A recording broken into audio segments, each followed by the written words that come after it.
We are losing somewhere between 70 and 88% of our children by the end of their freshman year in college. That's the children of evangelicals.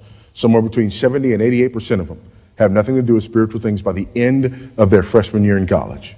Now, let me give you the easy answer before we go into a more detailed answer. The easy answer is this. If we continue to send our children to Caesar for their education, we need to stop being surprised when they come home as Romans.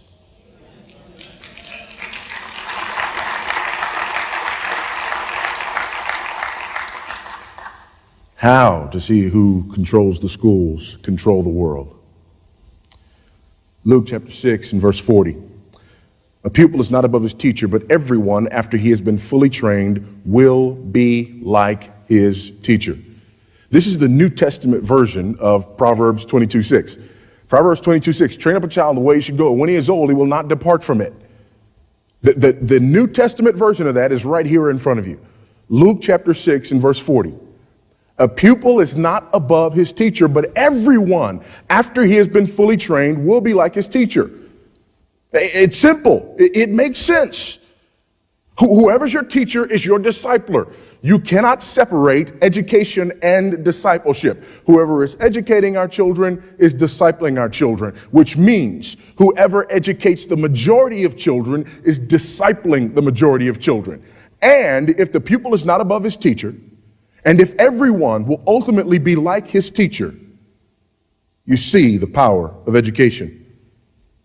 From K through 12, children spend 14,000 seat hours in school.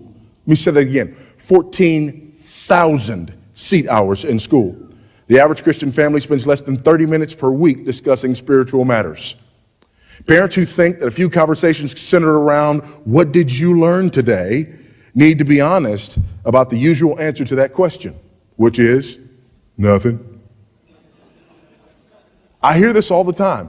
Yes, I understand. And after they go through the regular, rigmarole of our schools are different. That's everybody, by the way. Doesn't matter where they're from, doesn't matter who they are. Their schools are different. Every other school in the United States is having those issues, but our school is different. After we get past that, here's the next thing. Well, I send them there, but we make sure and talk through things when they come home. Really? Let's be honest. When they come home and you ask them what they learned so that you can talk through it, what's their response when you say, what'd you learn at school today? The response is, nothing. The fact of the matter is they don't know what they learned at school. They have no idea what's being shoved down their throat. It is their normal. They have no concept of anything else. So they don't know what to discuss.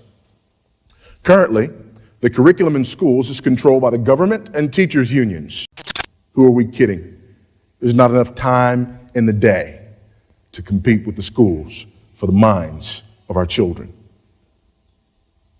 The Bible and education, is the text silent? Because for a long time, this has been our attitude on the issue. Our attitude on the issue is, hey, just leave me alone. You do what you feel led to do. I'll do what I feel led to do. Well, excuse me if I don't buy into that mysticism. I do what the Bible commands me to do, okay? It's like saying, hey, there's a beautiful woman over there. I'm standing here with a married friend. There's a beautiful woman over there. She's giving us the eye. Hey, you do what you feel led to do. I'll do what I feel led to do. No, the Bible has spoken on the adultery issue. I believe the Bible has also spoken on the education issue. And for so long, we've treated this like some sort of mystical decision that parents have to make where we meditate, until God zaps us with what we're to do with our children educationally.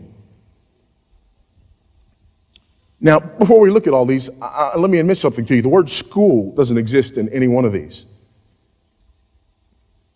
And there's a reason. The Bible knows nothing of such things. But let's look at what it says about the training of the mind.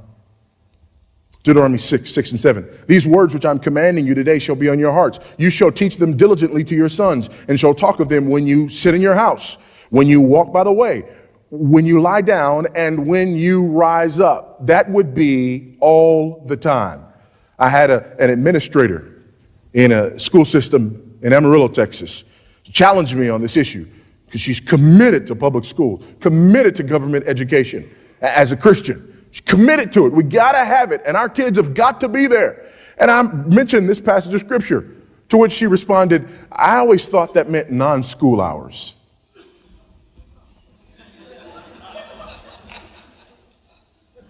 Ma'am, where, pray tell, was Moses sending his kids to school?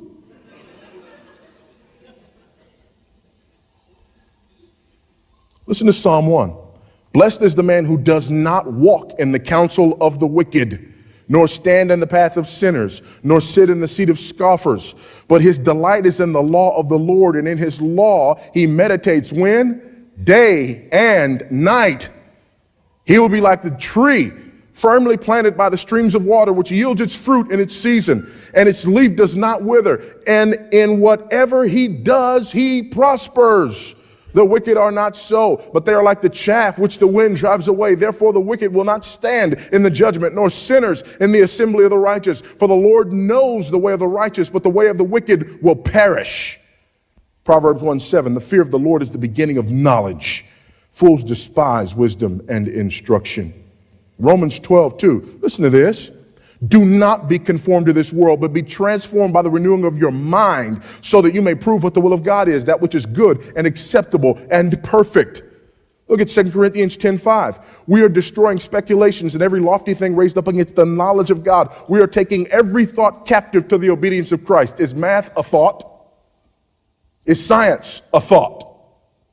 Is history a thought? Colossians 2:8, see to it that no one takes you captive through philosophy and empty deception, according to the tradition of men, according to the empty principles of the world, rather than according to Christ. Listen to this. 1 Timothy 6:20, O Timothy, guard what has been entrusted to you, avoiding worldly and empty chatter and the opposing arguments of what is falsely called knowledge, which some have professed and thus gone astray from the faith. Can we obey these principles without applying them to the way we educate our children? How can we do that, folks? How can we look at these principles about the training of the mind and not apply them to the way that we educate our children? I'm going to skip some of these and talk about early education. You'll get some more of this as we look through this. But listen to this. Government education was established around 1870. I'm surprised at how many people don't know this. Modeled after the Prussian format, rooted in secular humanism. It was opposed by American Christians for decades. First 50 years, the church fought tooth and nail against compulsory education and against government education. Fought it tooth and nail. They knew better. As late as 1900, still 2/3 of all high school children were educated at home or the church. As late as 1900, still 2/3. Listen to this from Alexis de Tocqueville. As late as the 1830s, it was noted in America that education was everywhere in the hands of the Protestant clergy. Education is not mentioned in the United States Constitution, but guess what is? The 10th Amendment.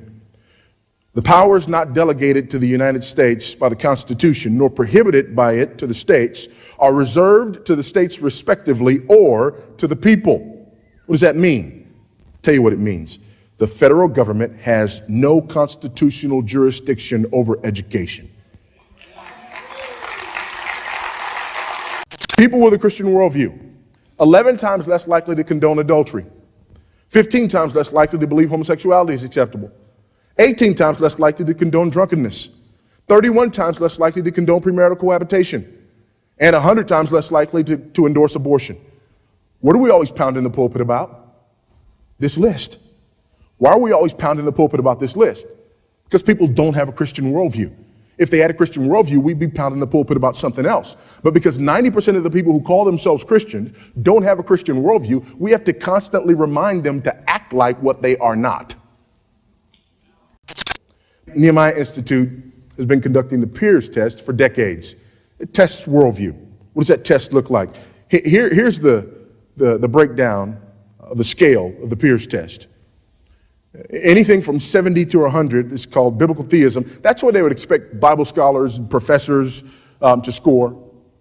Moderate Christian worldview, 30 to 69 range. That's what they would expect mature Christians to score. You're a Christian, you have a Christian worldview, 30 to 69. Secular humanism, 0 to 29. Socialism, anything below 0. So, what do their test results look like?